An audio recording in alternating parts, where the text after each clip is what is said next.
Have you ever wondered why men are naturally attracted to certain features in women? Science gives us the answer. Wide hips, curves.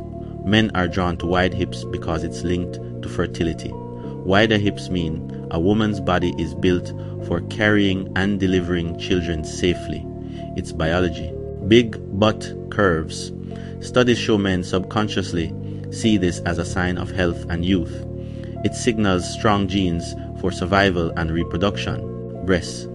Beyond the obvious, men see breasts as a sign of youth, nourishment, and femininity.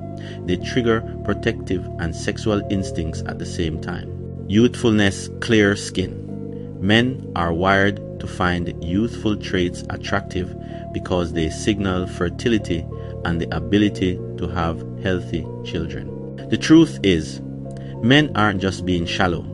These attractions are hardwired from evolution built into our biology for survival. Attraction isn't random. It's biology. It's survival.